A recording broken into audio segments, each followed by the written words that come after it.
It is a crucial day on the campaign trail for the Republicans seeking to replace President Barack Obama. Money and the momentum it generates will capture some attention on this third quarter fundraising deadline, which could make or break many campaigns. Now, here's a snapshot of the primary race as it stands now, with the average of recent national polls. The composite numbers show that Texas Governor Rick Perry leads the pack with just over 27%, followed by Mitt Romney at nearly 23%. All of the other candidates trailing behind in single digits, including our next guest. I'm joined live now by one of them, Texas Congressman Ron Paul in Manchester, New Hampshire this morning. Congressman, you're up there for Politics and Eggs at St. Anselm's. Welcome to the morning show. Glad you're with us. Thank you. Nice to be with you. All right, today's a big day for a lot of people. Now, we gave those national numbers, but to be fair, in New Hampshire, you do very well. You're tracking second to Mitt Romney up there, and you compare very favorably to Obama. Tell us why that's the good news for you. Well, of course, you know, New Hampshire and as well as Iowa are really the key states, so what is done on a national poll doesn't have as much significance. But even on the national level, we do better than some of the polling that has been reported.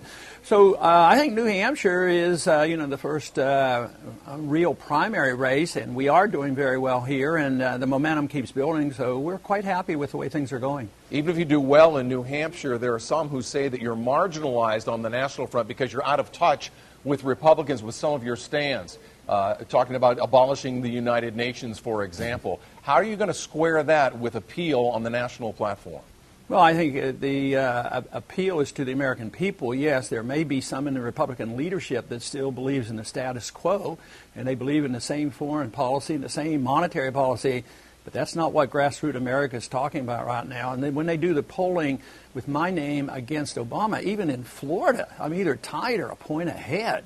And that should be the significant news, not some of these other polling. But no, the American people are with us on these issues. The large majority now want us to look into the Federal Reserve. The large number of people now are talking about bringing our troops home and ending these wars. So I think, yes, you could point out there are some Republican leaders who would like to find another candidate. They keep hustling around to try to find somebody to neutralize what we've been doing.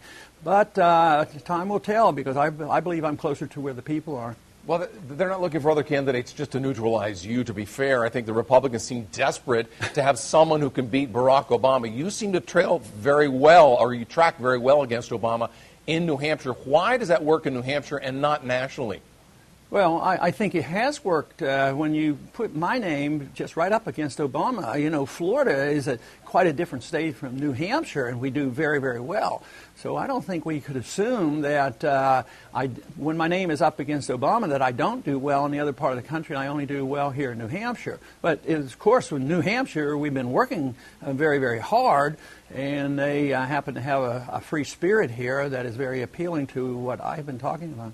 Romney's going to report that he's made $10 to $12 million in the recent quarter in terms of fundraising. Your fundraising is up a little bit. Is it up enough to get momentum for you?